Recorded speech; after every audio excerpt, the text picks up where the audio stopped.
agonistas, antagonistas adrenérgicos, antihipertensivos y... ¿Hasta qué más hemos avanzado? Hasta ahí nomás. Hasta ahí va a ser. Antianginosos ya no entraría. Hasta antihipertensivos, ¿no? Y estuviéramos dando para el final antianginosos y antiarrítmicos. Eso estuviera diciendo de complejidad. Puede tener que, ya está hecho el examen, solamente voy a tener que borrar algunos de clave que tengo que estaban con antianginosos más. Eso, pero ya voy a agregar más de las otras diapositivas. Está bien. Bueno, chiroquis, ¿de dónde nos hemos quedado?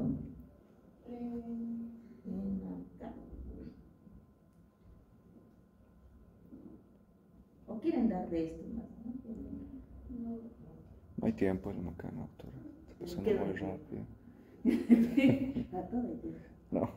Empiezan a hacer su asistencia. Sí, Empiezan a hacer su asistencia. Ya. En la parte de los anticoagulantes, ¿no? Ya hemos visto lo que son los antiagregantes plaquetarios, que va a evitar la agregación plaquetaria. En cambio, ahora vamos a ver los anticoagulantes. Son los que van a evitar la formación o la prevención de coágulos, ¿no? O sea, la formación de conglomerados, ¿no? En cuanto a los anticoagulantes, pues la mayoría son parenterales y por el uso también subcutáneo, ¿no? Van a tener las características de ser indirectos y de acción directa, igual para ambos grupos. La parte indirecta, ¿quiénes entran? La heparina de alto peso molecular, la de bajo peso molecular, el fondaparinux, en los indirectos, los que van a inhibir directamente a la trombina y los que van a inhibir de manera, por ejemplo, directa al factor, simplemente al factor 10 de coagulación. En los orales, ¿no? Los que son anticoagulantes también orales, ya no estamos hablando de intravenosos ni de vía parenteral, ¿no? O ya sea por vía subcutánea, estamos hablando por vía oral, tenemos los indirectos. Los indirectos, ahí ustedes están como la vitamina K, ¿no? Antivitamina K, lo que es por ejemplo, lo que hace incluso la guanfactina. En las directos, los que van a ir directamente a inhibir a la tromina y los que van a ir directamente a inhibir el factor 10 de coagulación. Eso son por vía oral.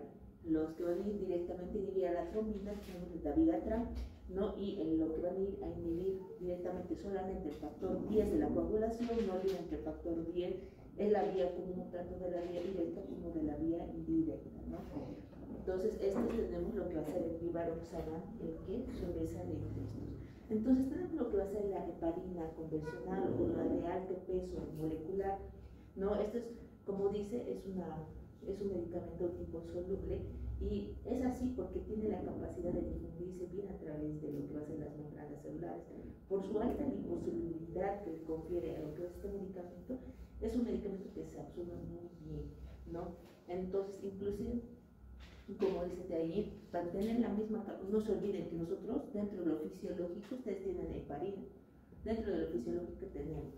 Entonces, como nuestro cuerpo, nuestra misma, un poco de la fisiología sanguínea se simula muy bien casi a lo que es el bovino, han extraído lo que es la heparina de alto peso molecular de lo que es de la parte de estos animalitos, ¿no? También una parte a nivel de la mucosa, ¿no? Incluso del endotelo a nivel de los pulmones, ¿no? Entonces extraen lo que es la heparina y lo modifican químicamente y lo hacen. Pues, tenemos ahí la heparina de alto peso molecular como resultado. Entonces, en cuanto al mecanismo de acción, se une a la antitrombina. ¿Qué es la antitrombina 3, jóvenes? Para que podamos entender.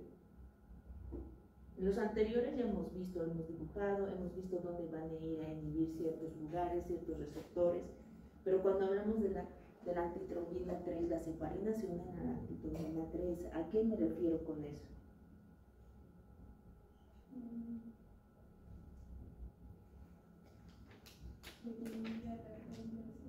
¿Perdón?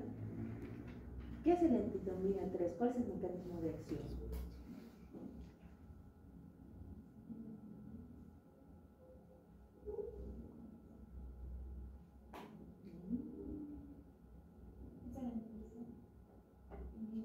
Ya inhibe qué. Bien, está bien. Inhibe la formación de coágulos. Es fisiológico. ¿Quién más inhibe la formación de coágulos aparte de la antitomina 3? ¿Quién le ayuda?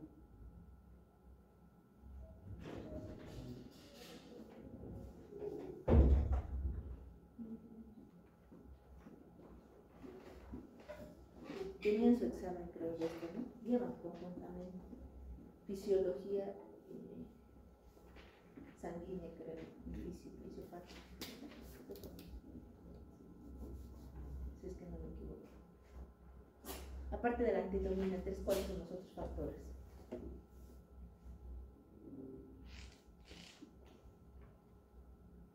El óxido nítrico y ¿quién más?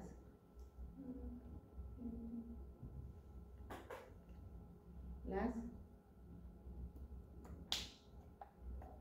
Wow, chicoquillos, pónganse a estudiar. Les está faltando harto. Ya, entonces tenemos lo que va a ser la antitomina 3, el óxido nítrico y las prostaglandinas y 2, o sea, prostaciclinas. Entonces, cuando se une a estos generalmente, la heparina, ¿qué va a hacer? Se va a unir a esta específicamente a la antitomina 3 y pues va a acelerar, por ejemplo, la actividad de la antitomina 3, es decir, su función fisiológica lo va a aumentar aún más de lo normal. ¿Para qué? Como ustedes han dicho, inactiva lo que es, o sea, evita la formación de coágulos. Entonces, ¿a qué factores de la coagulación va a inactivar? Al factor 10, al factor 9 y principalmente al factor 2 de la coagulación. ¿Qué tiene en común denominador el factor 2, el 10 y el 9? ¿Qué me dice? Buenos días. ¿Qué importancia tiene que me inactive esta cascada de la coagulación? El 2, el 10 y el 9. Nada. Nada. Wow, chicos. No. Bueno, por lo menos así. Vamos, grupo. Es fisiología.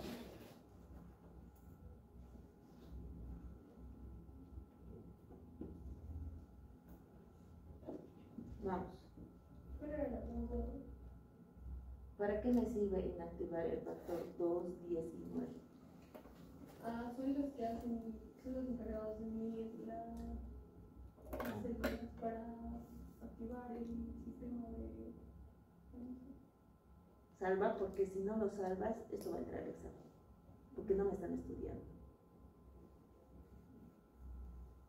Perfecto, esto va a entrar al examen. No. Esto va a entrar al examen.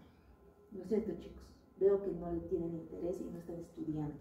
Entonces, por lo tanto, ¿qué es lo que vamos a hacer al actuar el factor 2, 10 y 9 de la acumulación? Es activar, es evitar lo que va a ser la capa de fibrina, la malla de fibrina. Quitamos la inestabilidad a ese coágulo. Entonces, mucho más fácil. En cuanto al tiempo, cuando nosotros pedimos heparina y ustedes van a administrar heparina por vía intravenosa, inclusive por vía subcutánea, tienen que pedir lo que es el TTP, o sea, el tiempo parcial de tromboplastina inactivada. Es el que nos va a regir, por ejemplo, el tiempo. Si está muy acelerado, el paciente va a empezar a sangrar en gran cantidad. En cuanto a la farmacocinética, al ser un medicamento generalmente extraído de la parte del intestino, del bovino y del pulmón, entonces es altamente liposoluble, tiene la capacidad de difundirse por las membranas, y en cuanto a lo que va a ser la vía por ejemplo, la vía de acción es mucho más rápida, ¿no? Aunque aunque lo que va a ser el fondaparinux, etcétera, son buenos, esta tiene la capacidad, por ejemplo, de difundirse mucho más que sus predecesoras, ¿no? En cuanto a su inicio de acción, tú ya lo puedes ver incluso a las 1 hora, su mecanismo de acción es muy bueno y se permanece así por unas 6 hasta 8 horas más, ¿no? En cuanto a su vida media plasmática, de 30 a 50 minutos. ¿Por qué? Porque su acción es rápida, específicamente si es por vía intravenosa. En cuanto a su eliminación, netamente por vía oral. Y no prefiere tanto unirse a proteínas plasmáticas, va directamente a unirse a la antitomina 3. En cuanto a la dosificación, El tratamiento va a ser para trombosis, netamente lo que va a ser tromboembolismo pulmonar de tipo masivo. Tenemos lo que va a ser la trombosis venosa profunda y lo que va a ser la angina inestable o infarto agudo de miocardio. En cuanto a lo que va a ser sus dosificaciones, como pueden ver, las heparinas vienen por unidades internacionales. Entonces vienen para lo que va a ser, por ejemplo, 5.000 unidades internacionales, viene hasta como dosis intermedia, se puede utilizar hasta lo que es, por ejemplo, un 7.000 unidades internacionales, hasta 10.000 unidades internacionales en cuanto a su presentación. En cuanto a lo que son las unidades para calcular kilogramo de peso, 70-80 unidades kilogramo. Pueden utilizar por bolo intravenoso lento o pueden utilizar esa para perfusión, ¿no? Se recomienda generalmente para perfusión los primeros 7 días de internación y siempre controlen el TTP, ¿no? En lo que va a ser la angina inestable, trabajáramos siempre con dosis máximas, aunque dice ahí 5.000, si es una angina inestable con infarto agudo de miocardio, pueden empezar con 5.000 unidades internacionales, pero pueden extender hasta inclusive 32.000 unidades internacionales para 24 horas. Siempre van a solicitar lo que hace el pedido del TP. En cuanto a, obviamente, las indicaciones, enfermedades que producen, por ejemplo, infarto agudo de miocardio, lo que es la trombosis venosa profunda, lo que es el tromboembolismo pulmonar de tipo masivo, ¿no? Y obviamente que está indicado siempre por su capacidad de, inclusive de ser tan bueno la heparina, está indicado netamente también en las embarazadas. O sea, pacientes embarazadas que vienen con embarazo, por ejemplo, el pretérmino, tienen que estar en reposo, en cama o amenaza de parto, y obviamente que son pacientitas que no tienen que presentar ningún tipo de actividad física, ni levantarse, nada, absolutamente nada, reposo absoluto, siempre vamos a empezar a anticoagular, ¿no? Y una de las principales son las heparinas. Van a ver ustedes, siempre recomiendan heparinas a las pacientitas. En cuanto a sus efectos adversos, corremos el riesgo de exacerbar la dosis, inclusive sin tomar en consideración los kilogramos pesos del paciente, y llevar al paciente a una hemorragia. Eso hay que tener mucho cuidado, siempre utilicen lo que va a ser la dosificación. En cuanto a otros efectos adversos que ustedes pueden ver ahí, es la osteoporosis, ¿no? Entonces, a veces, si tu efecto adverso es la osteoporosis, ¿en qué pacientes estaría una contraindicación no absoluta, sino una contraindicación relativa? ¿Qué tipos de pacientes? Bien, mujeres que generalmente están entrando en la premenopausia o, inclusive en la posmenopausia, y empiezan a perder la cantidad de hormonas. ¿Por qué? Porque al tener una gran liposolubilidad, se ha visto que la heparina tiene una gran actividad sobre los osteoclastos, promoviendo lo que va a ser la resorción ósea. Tiene esa capacidad, inclusive por ser altamente liposoluble. Sí, hay pacientes que han presentado hipersensibilidad, generalmente la heparina sí, porque no olviden que proviene se extrae a nivel de la mucosa del bovino, especialmente aquellos pacientes que tienen alergia a la carne de cerdo. En cuanto a los anticoagulantes, este anticoagulante está contraindicado obviamente a aquellos pacientes que van a presentar hipersensibilidad, alteraciones en la coagulación, es decir, que son pacientes que presentan, por ejemplo, ausencia del factor 10 de coagulación, pacientes que presentan ausencia, por ejemplo, del factor 2 de coagulación, ¿no? En aquellos pacientes, por ejemplo, con TBC activa, específicamente las hemorrágicas, ¿no? Hay que evitar el uso generalmente de esta patología por la pérdida de hemorragias. En cuanto a las enfermedades hepáticas, ¿no? Por ser altamente liposoluble, no olviden, tiene un metabolismo hepático y una eliminación renal. Entonces, por lo tanto, vamos a evitar en pacientes, por ejemplo, con insuficiencia hepática o insuficiencia totalmente la administración. Y si van a administrar, siempre posteriormente a su uso hay que hacer, por ejemplo, lo que es, si es cirrótico, igual tienen que hacer lo que es la parte de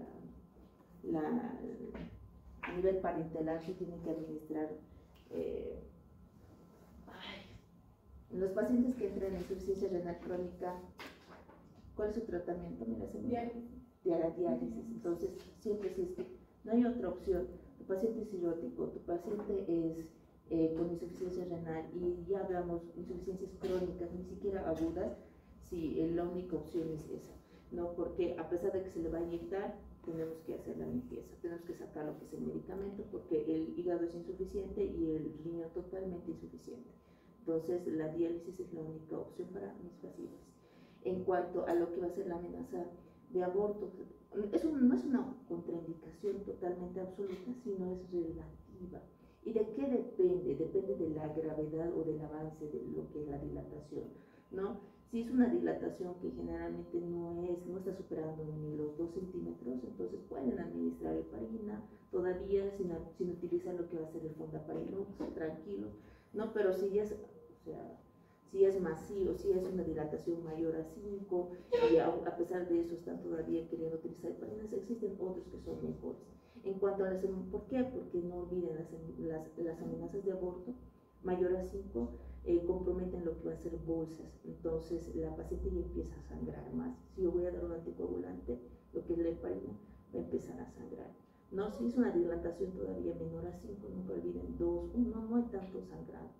Sí está abierto, sí está dilatado, hay pérdida de líquido, pero no hay pérdida de sangrado, entonces tranquilos. En cuanto a lo que va a ser, obviamente, el ACV hemorrágico de tipo de aneurisma totalmente contraindicado, porque el paciente rompe lo que es el aneurisma, esa capa delgada de lo que va a ser el endotélio, y el paciente empieza a sangrar. Nosotros damos heparina y no va a haber una forma de que podemos parar lo que es la hemorragia, ¿no? Entonces hay que tener en consideración eso. Sí se puede dar en lo que va a ser la parte preventiva en ACV isquémico, pero hemorrágico jamás.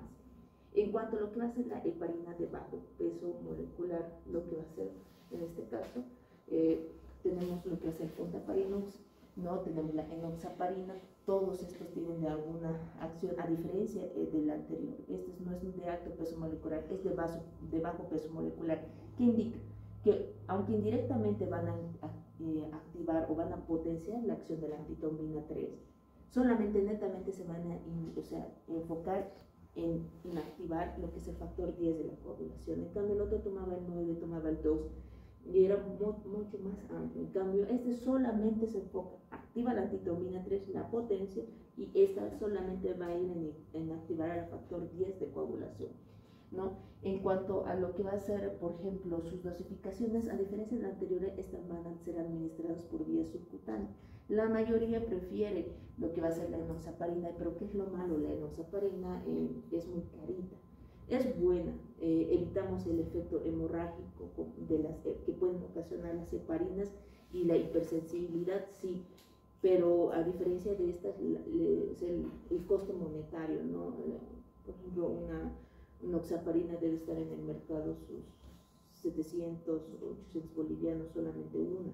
La utilización solamente de una, ¿no? Entonces, en cuanto a lo económico, eso sería la única desventaja. En cuanto a lo bueno, tiene menos efectos adversos que el anterior.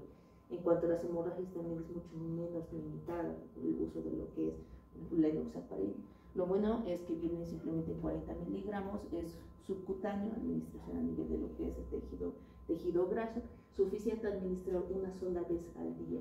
En casos de cirugía, en casos de que ustedes quieran administrar cirugías, por ejemplo, de cadera, ¿no?, que salen posteriormente, no específicamente los pacientes geriátricos, pueden utilizar ahí cada dos veces al día, solamente en esas circunstancias, cuando son cirugías mayores, grandes, prolongadas. Si quieren calcular por el peso, ahí está 1 miligramo kilogramo, ¿no? Solo una sola vez al día, o en caso de cirugías prolongadas, nuevamente 2 veces al día. En cuanto a la farmacocinética, es igual, es modificado al anterior, sí, es por eso que son consideradas como bajo peso molecular. No abarca, estoy volviendo a repetir, la 9 y la 10 la 9 y la 2 en cuanto a la parte de inactivación, sino solamente abarca lo que es la 10. ¿Es altamente liposoluble? Sí. ¿No? En cuanto a lo que va a ser la absorción subcutáneo, es lento progresivo. Ustedes ya van a ver a los 30 minutos su acción, y esto se va a prolongar por más de 12 horas, no hasta 16 horas. Es por eso que pueden administrar incluso 24. ¿Por qué? Porque los pacientitos incluso mayores son metabolizadores lentos, entonces va bien para 24 horas. En cuanto a su distribución, altamente liposoluble, pasa muy bien lo que va a ser las barreras, por ejemplo, incluso hematoencefálicas y celulares, y en la parte hepática, una vez que cumple su mecanismo de acción de activar lo que va a ser la antitrombina 3, lo único que va a hacer es ir y inactivarse a nivel del hígado y poder ser eliminado por vía renal. ¿no? En cuanto a su preferencia, sí prefieren lo que son también las proteínas plasmáticas, pero en menor cantidad, en un 30%. En cuanto a sus indicaciones, pueden ver que va muy bien para todo, va bien para TB, o sea, una tromboembolismo pulmonar de tipo inclusivo masivo, post-profiláctico, post-quirúrgico, cirugías, por ejemplo, de cadera o de fémur, ¿no? Son las que son más prolongadas, las que nos asusta un poquito más. Por ejemplo, posterior a un ACV isquémico como profiláctico va muy bien. En una angina inestable, sí, si tienen la accesibilidad y no tienen heparina, perfecto, ¿no? Y a pesar de que la heparina obviamente está recomendada en las pacientes embarazadas, este también es de elección, es muy bueno. Obviamente siempre pacientes con antecedentes de hemorragias digestivas altas y bajas de reciente data, que no sobrepasen los 6 meses de evolución, también un poquito contraindicado. Siempre tenemos que ver que exista lo que es la curación de las hemorragias, independientemente de la causa, que exista una recesión de la patología por un tiempo determinado, por lo menos de un año, chiquillos, para poder utilizar esto. En cuanto a lo que va a ser la parte de lo que es, por ejemplo, aquellos pacientes, por ejemplo, que presentan geriátricas o con antecedentes, por ejemplo, de osteoporosis, sí, no, o sea, no es tan agresivo la actividad osteoclástica como lo hace la heparina, pero sí, esto es un poco más sobrellevante para las pacientes, no es tan agresivo como la heparina. Máximo, por ejemplo, como ahí dicen las diapositivas, incluso 6 semanas, yo diría hasta 3 semanas como máximo, ¿no? Y hay que tratar de cambiar otro tipo de anticoagulante que tenemos mucho mejor, como la warfarina. No, en cuanto a las reacciones adversas, siempre hemorragias y lo que son las reacciones alérgicas, si es que ha presentado a la heparina, ¿no? Pero a diferencia de la anterior, no olviden, esta no proviene de lo que es la mucosa intestinal ni tampoco de la parte del pulmón del bovino, es ya semisintética. En cuanto al otro predecesor, también es el fondaparinux, similar a la enoxaparina. El fondaparinux es lo mismo, activa o potencia aún más la acción de la antitombina 3, simplemente para inactivar el factor 10 de la coagulación, que es el factor común tanto de la vía intrínseca como de la vía extrínseca. Esa es su finalidad de estos, tanto de la enoxaparina, del fondaparinux y de la heparina, es mucho más.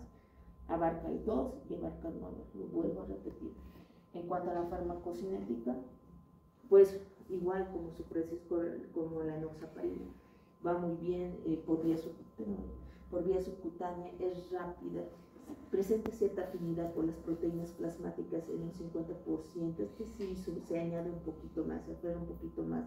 Obviamente que en cuanto a su distribución, tiene la capacidad de distribuirse y permanecer por el cuerpo mucho más tiempo que la enoxaparina y que la heparina como tal. Puede durarte con una buena administración de 2 veces incluso al día, prolongarse y generalmente quedarse en el tejido graso y durarte hasta 72 horas y más, como ahí dice, ¿no? Entonces, en cuanto a la vida de eliminación, se recomienda también una sola vez al día por su vida media, que va a ser de 21 a 24 horas. ¿No? Metabolización siempre hepática y la parte renal en cuanto a su eliminación. Las heparinas siempre se van a eliminar por la vía renal. Ahora, ¿se pueden metabolizar por el citocromo? Sí. ¿No? Una parte se elimina por el citocromo P450, sería P3A4 y el 2D6, pero otras son metabolizadas por la añadición, por ejemplo, proteasas que también lo degradan, pero mayormente es enzimático, ¿no? por los citocromos.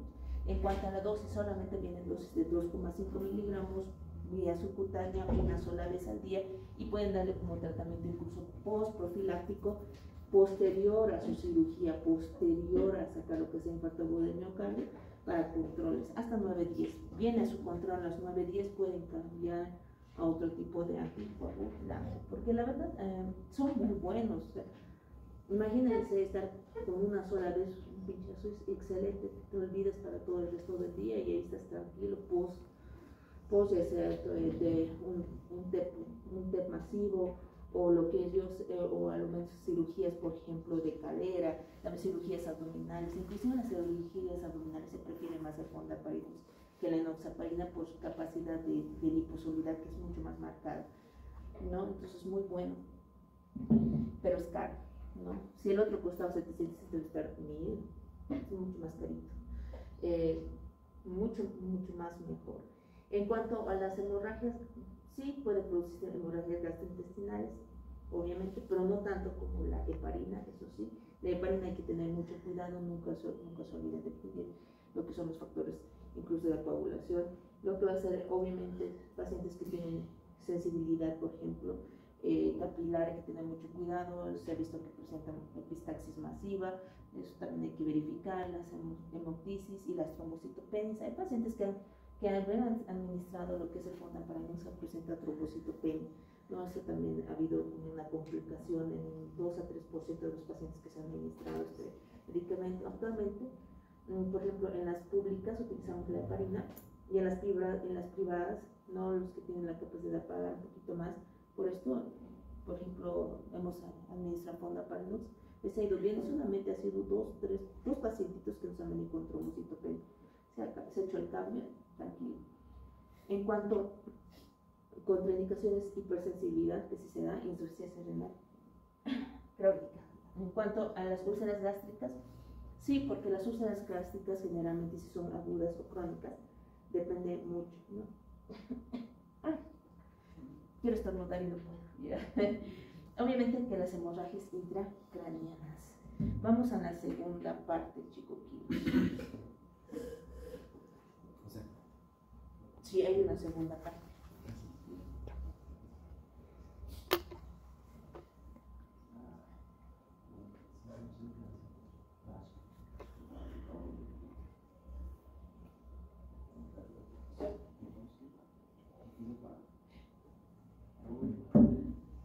Ahora vamos con los anticoagulantes por vía oral. Si hemos visto muy bien los parenterales, lo que son los subcutáneos, vamos por los de acción, por ejemplo, directa, que se van a administrar por vía oral y que van a ir a inactivar o a inhibir lo que va a ser directamente al factor 10 de lo que es la coagulación, nada más.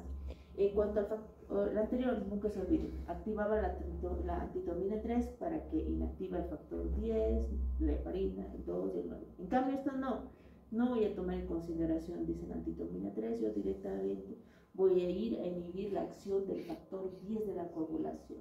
Entonces, ahí está. Directamente va a inhibir la cascada y no se forma lo que va a ser esa malla protectora de fibrina. Es un trombo totalmente inestable.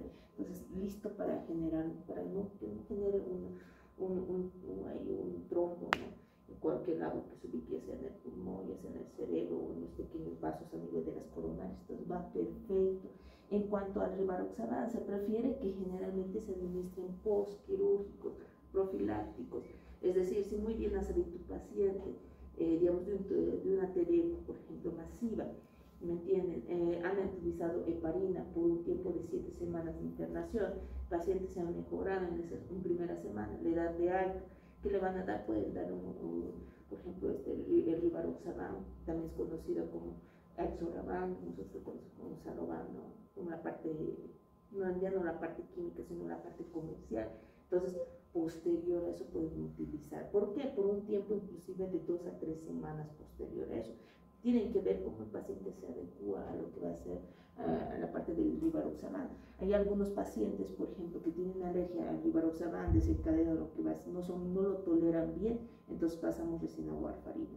O aquellos pacientes que no toleran warfarina, pasamos a rivaroxaban, ¿no? Entonces es un buen medicamento, carito, pero sí es muy bueno.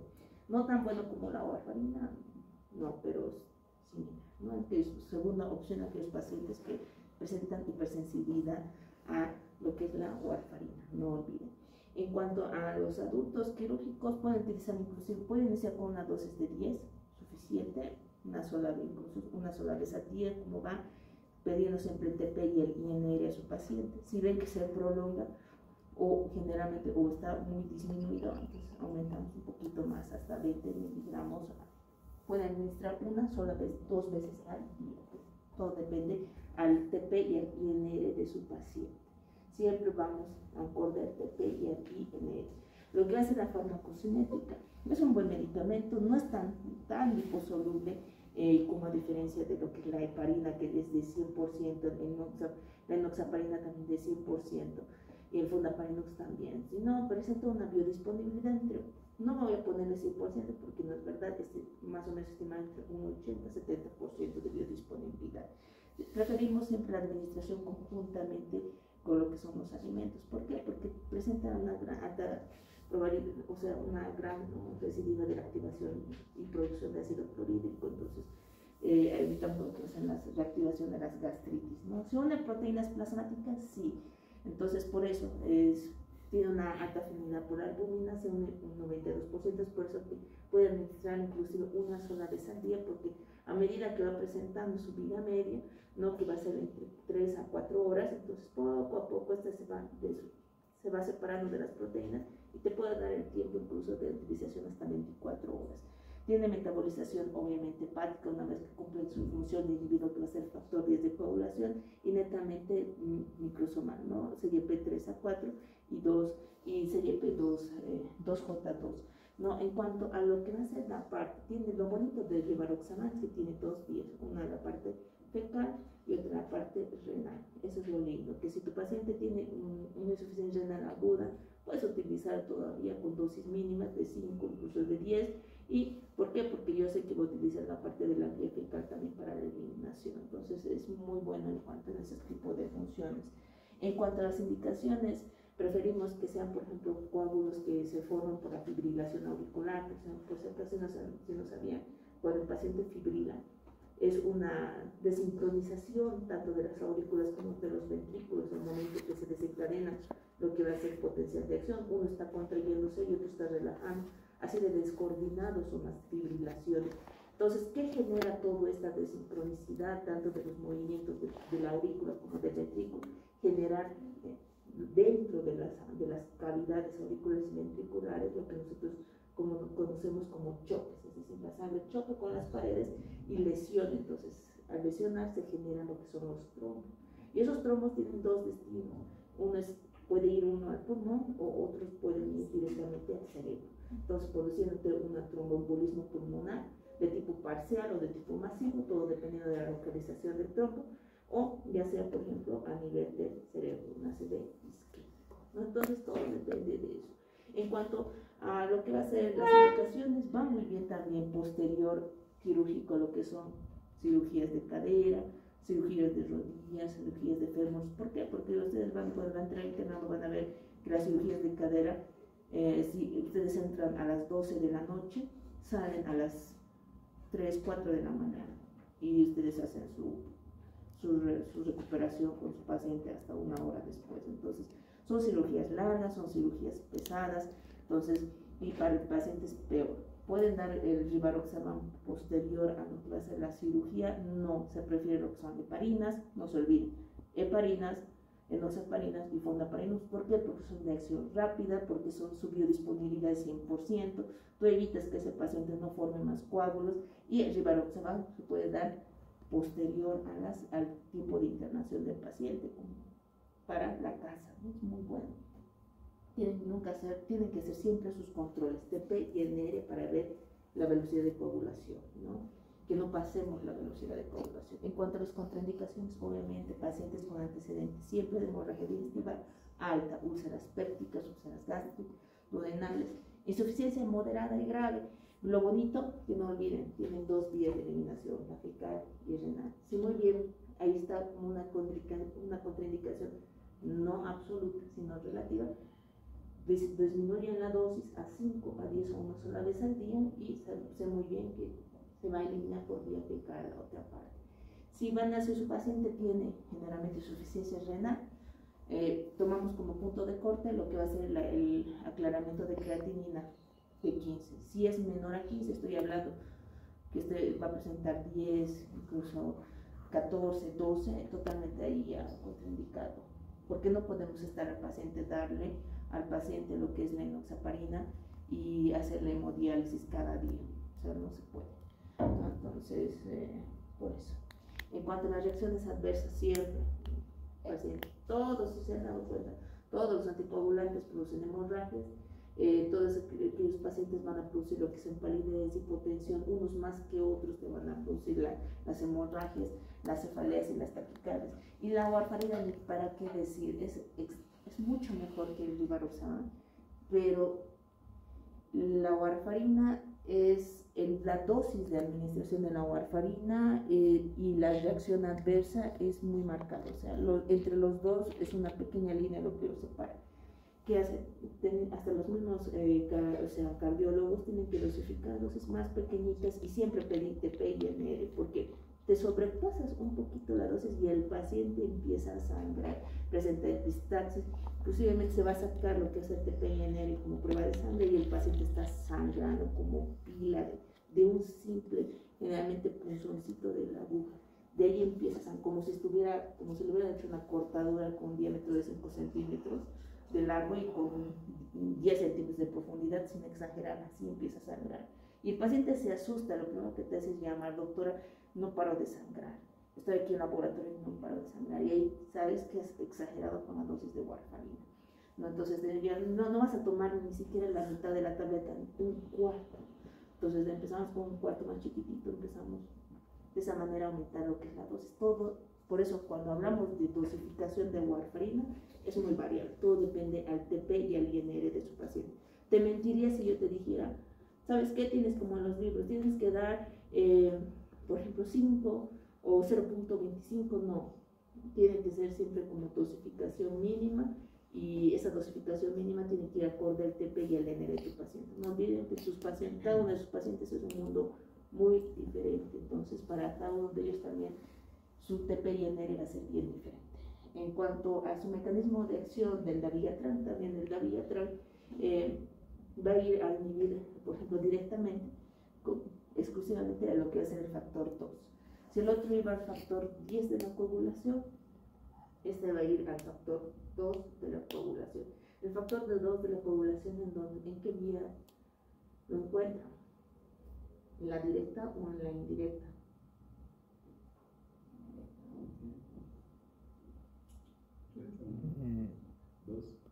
El factor 2.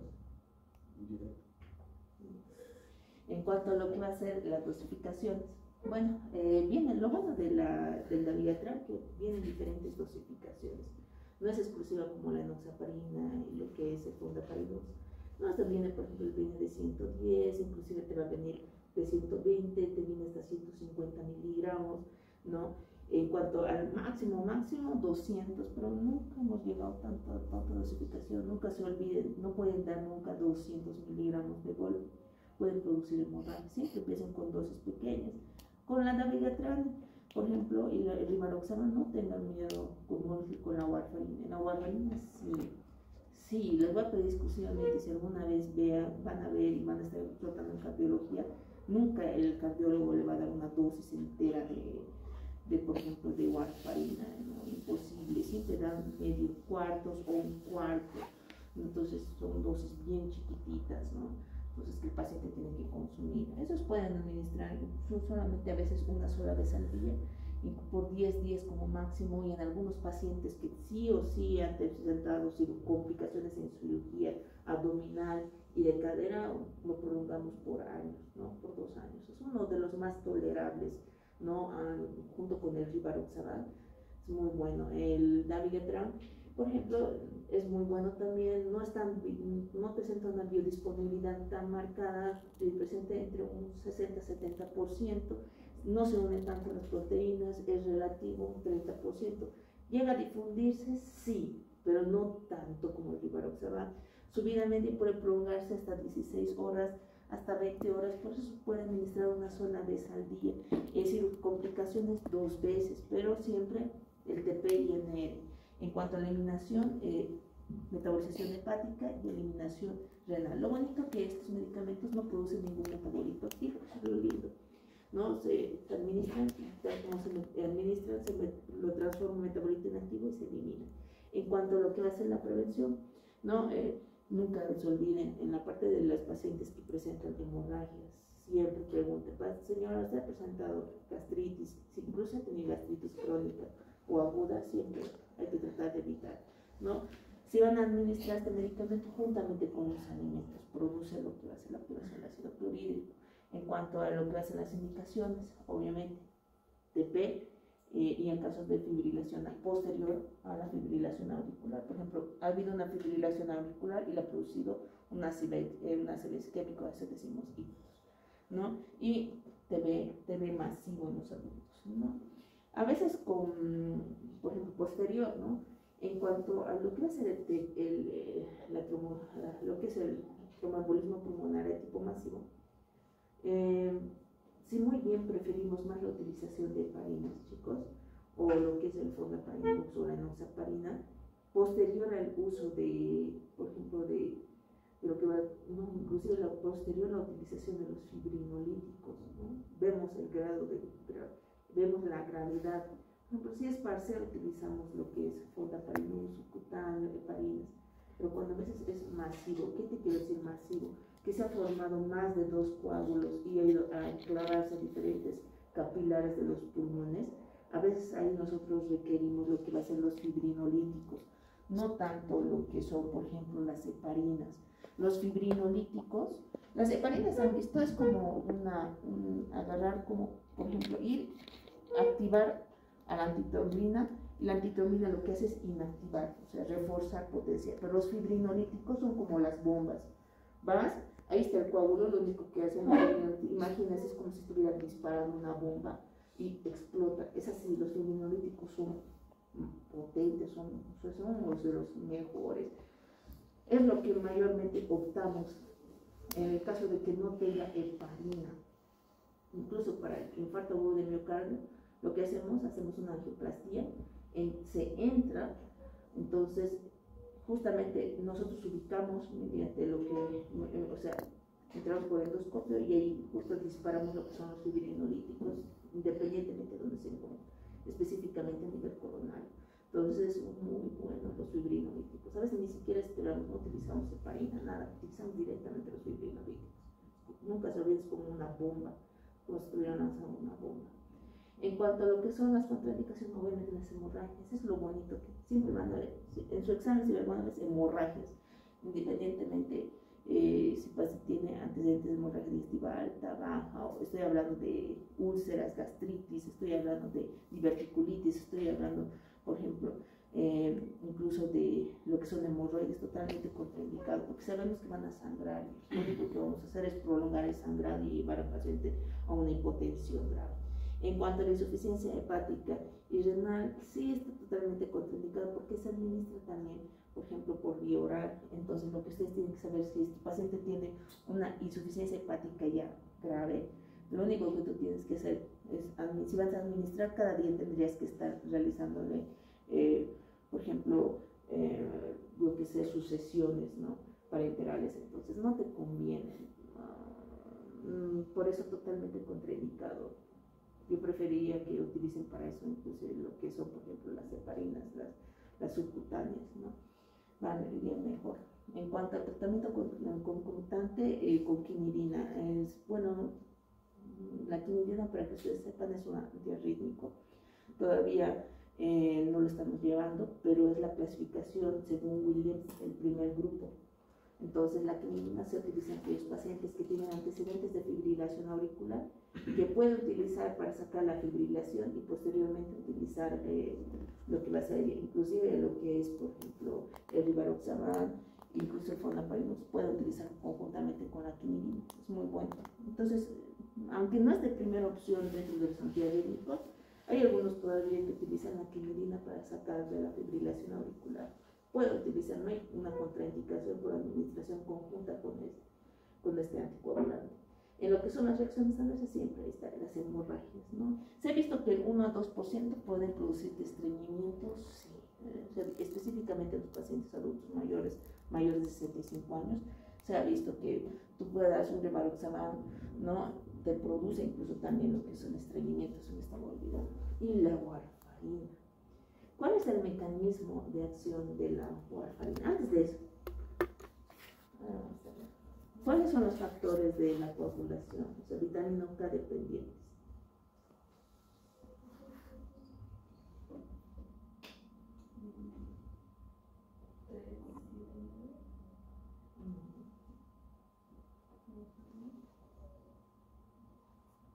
¿Cuáles son los factores de coagulación vitamina K dependientes? O sea, que necesita, o sea, de la vitamina K para activar.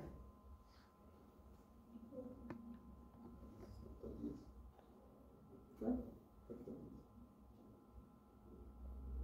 Vamos. 12, 10, 12,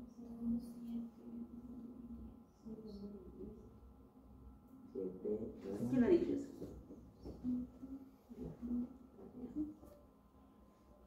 Esos son los factores de coagulación. Si ustedes no pueden acordarse, 1972. 10, 2, 9 y 7. ¿No? Esos son los vitaminas. ¿Qué significa? Que tú necesitas vitamina K para activar esos factores de coagulación. ¿Qué sucede en los pacientes pediátricos y los neonatos? Cuando ustedes van a ser internos y van a recibir al niño, ustedes tienen que aplicar la vitamina K. ¿Por qué creen? Bien, su hígado no está bien. Porque tu niño no tiene un hígado generalmente inmaduro, incapaz de producir esos factores de coagulación. Si tú no aplicas la vitamina K posterior al nacimiento, ese niño puede sangrar. Sangra.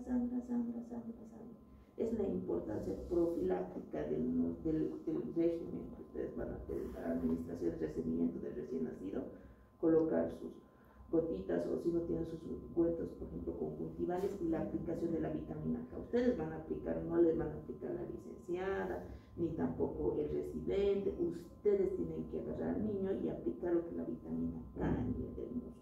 Entonces, ¿para qué? Para evitar las hemorragias, para que se produzcan los abscesos del captum sucedáneo, inclusive después de, si a lo menos es parto normal, fregado, y parto una primípara todavía, peor todavía, que tener mucho cuidado.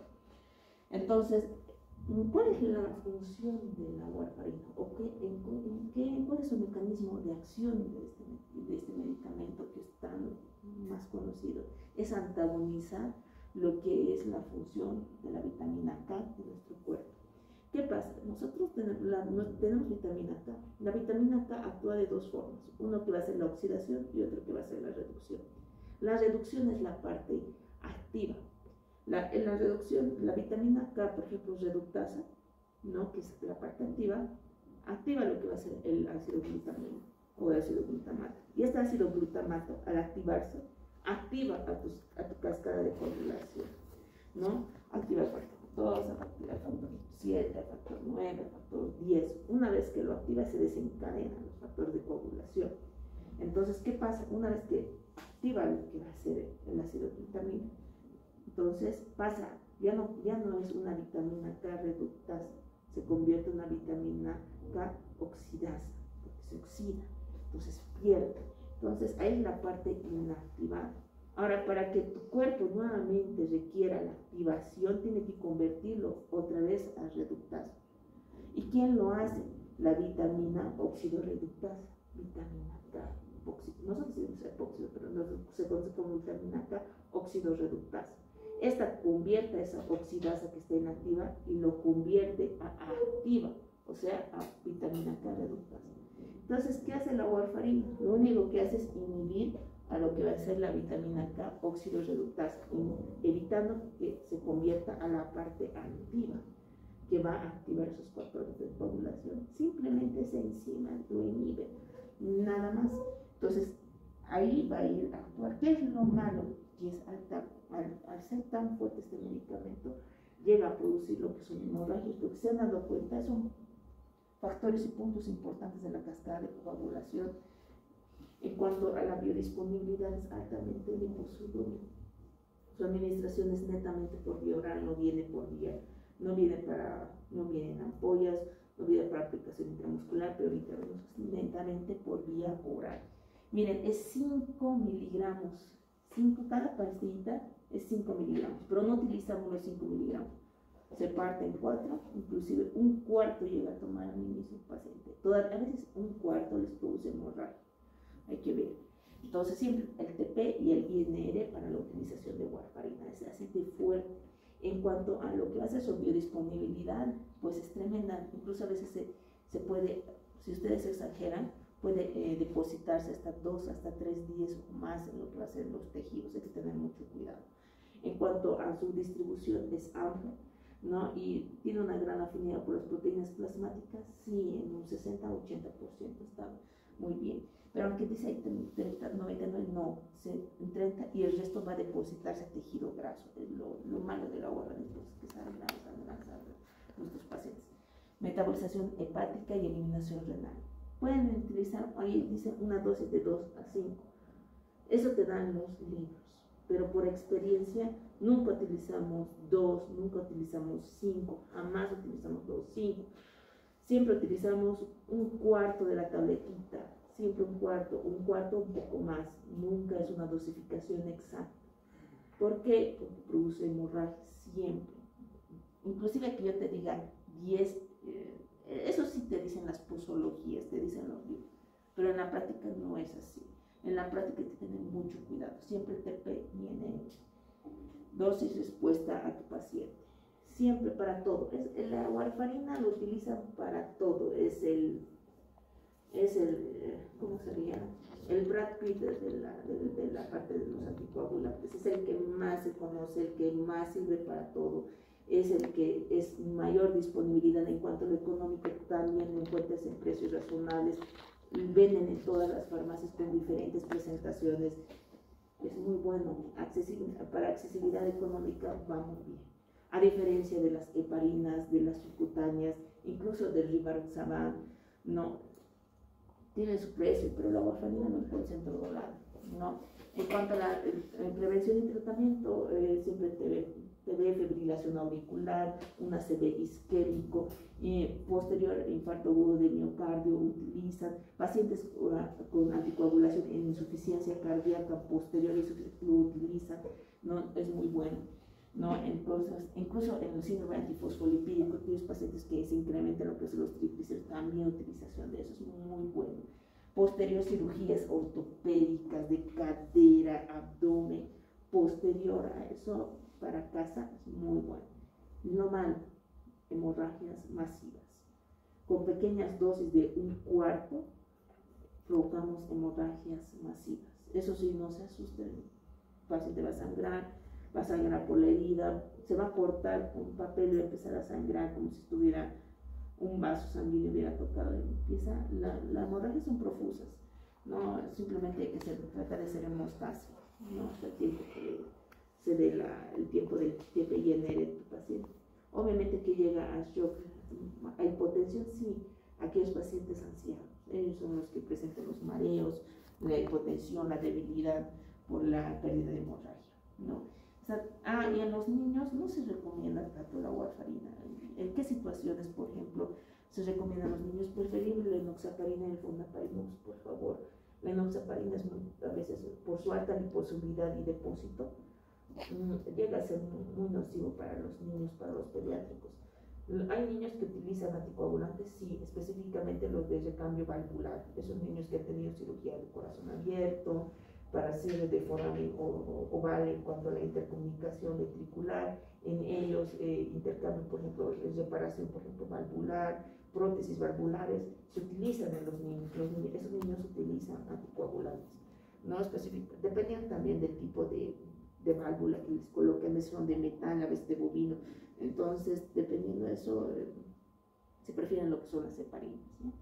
La vitamina, o sea, lo que es la warfarina, los antagonistas de vitamina K, no les recomiendo eso. En los niños sí es más complicado el manejo de la dosificación. Contraindicado siempre en pacientes con antecedentes de hemorragias, fragilidad capilar. Tu paciente tiene antecedentes de aneurisma, no te recomiendo que le des. No, un aneurisma de aorta, peor todavía, ¿no? En los pacientes ancianos pasa a otra segunda opción. Y los mejores, los fibrinolíticos. Los fibrinolíticos son lo último de lo último, o sea, no, si los otros inhibían lo que es potenciaban la acción de la titomina 3, inhibían la acción directa del 2, el 10, inhibían la acción de la vitamina K. Estos,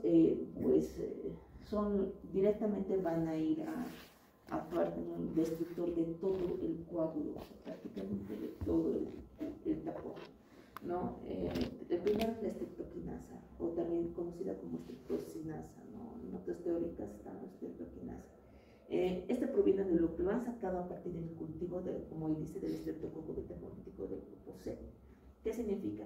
Que han tenido esta proenzima, es una proenzima que lo han modificado químicamente y lo han activado. O sea, esta enzima lo que hacemos es prácticamente lo han sacado, ¿no? Y lo han modificado. ¿Por qué tiene esa capacidad? Porque el estreptococo diluye. ¿Qué características tiene el estreptococo beta-hemolítico del grupo C para que me puedan entender? ¿Por qué lo obtenemos de ahí el primer fibrinolítico? ¿Se han dado cuenta? La mayoría de los sacados de los bovinos, específicamente las heparinas, son sacadas de la heparina, netamente a nivel bovino, mucosa intestinal, incluso pulmonar, porque nosotros tenemos heparina, a partir de ahí que se saca. Pero estos ya vamos con cultivos celulares. Los fibrinolíticos se obtienen a partir de cultivos celulares y cultivos de bacterias. El primero, el estreptococo. ¿Por qué creen? ¿Coágulos en las válvulas de corazón? No. ¿Por qué utilizamos el estreptococo? Para sacar la estreptoquinasa. Exclusivamente del grupo C. Degrada. Si alguna vez han visto el estreptococo beta-hemolítico del grupo, es un grupo fregado porque produce hemorragias masivas. Una de sus características tóxicas es producir hemorragias. Y por eso se han utilizado como cultivo para extraer justamente lo que va a ser la estreptocinasa y modificar su acción. Pero es una enzima, o sea, es una parte de enzima no activada, que se activa cuando se une al plasminógeno. Ahora quiero que me digan cuál es la función del plasminógeno.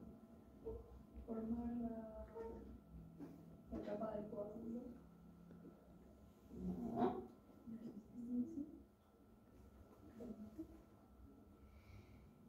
No. Tenemos plasminógeno, por si acaso. ¿Cuál es lo fisiológico? A ver, se forma, han tenido una herida, no estoy hablando de lo patológico.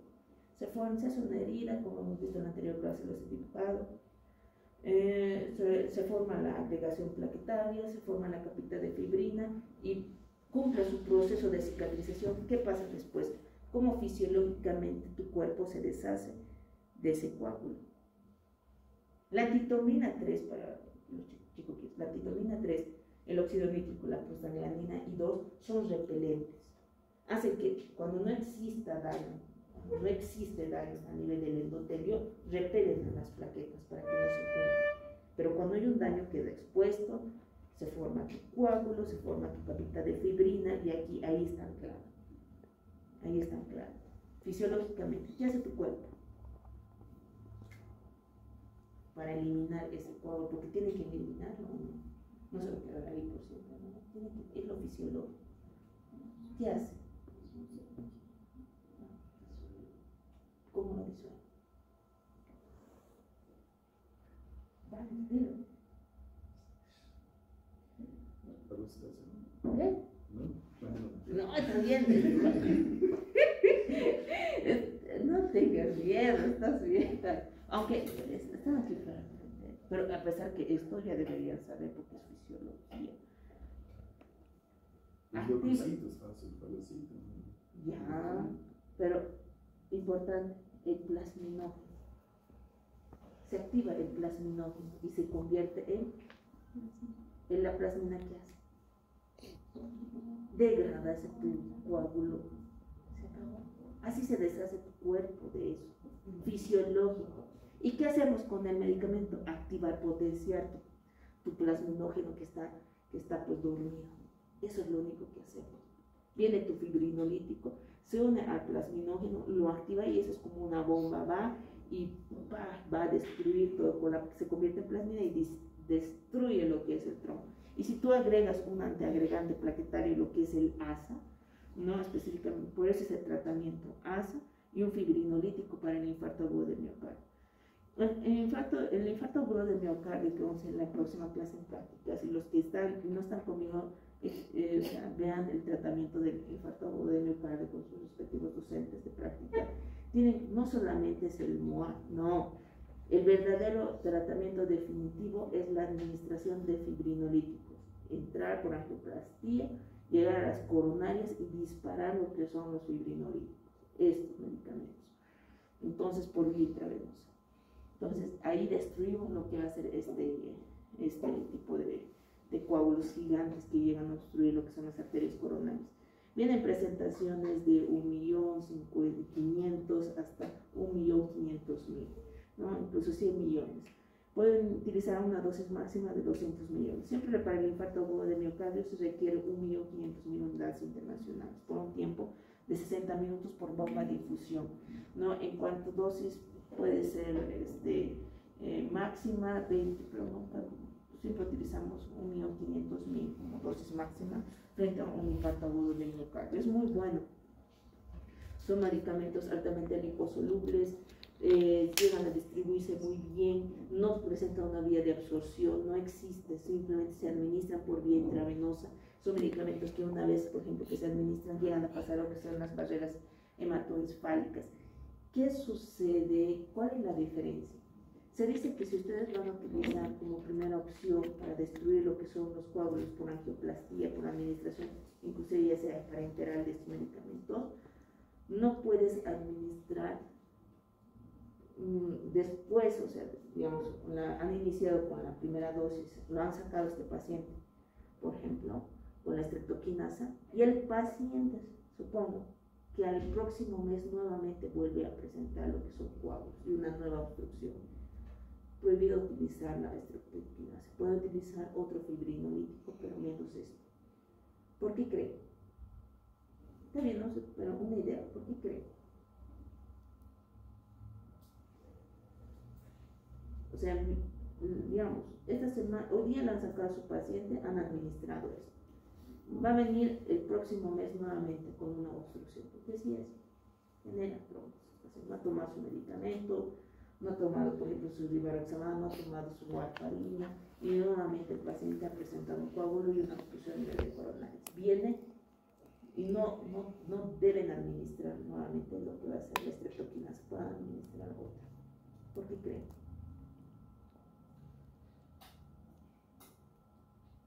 ¿De dónde proviene tu streptokinasa? ¿Qué sucede? Cuando tú administras este medicamento, no olvides, viene de una bacteria. Tu cuerpo reacciona a la dosis, creando ¿qué? Anticuerpos.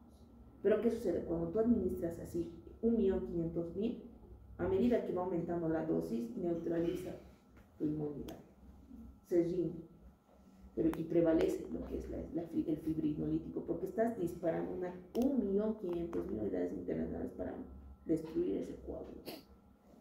Pero ¿qué sucede? Una vez que terminas de administrar el fibrinolítico, tu cuerpo ya genera anticuerpos. Y cuando tú vas a administrar al segundo mes o al próximo mes, ya no va a hacer efecto. Porque tus anticuerpos ya lo han detectado y va a estar al tope. Van a detectar el medicamento, va a ser nulo, va a carecer de inactividad. Eso es lo malo, porque proviene de bacterias, es proenzimático. Entonces, eso hay que tener en consideración. De que es bueno, es buenísimo. O sea, tú no salvas a tu paciente con infarto agudo de miocardio con MOA. O sea, sí lo evitas. Lo único que estás haciendo es prolongar. Pero el tratamiento definitivo, chicos, es esto. Son los fibrinolíticos. No hay más, no hay otra. No hay otra. Y esto, aunque no me crean, no sé, los que alguna vez han ido a Univalle, ¿saben cuánto cuesta administrar estos medicamentos en terapia intensiva? Solamente esto, un día, 2.500 bolivianos. Es carísimo. Univalle te saca el ojo de la cara con la streptokinasa, un ojo de la cara, un ojo de la cara. Incluso en las privadas, ¿no?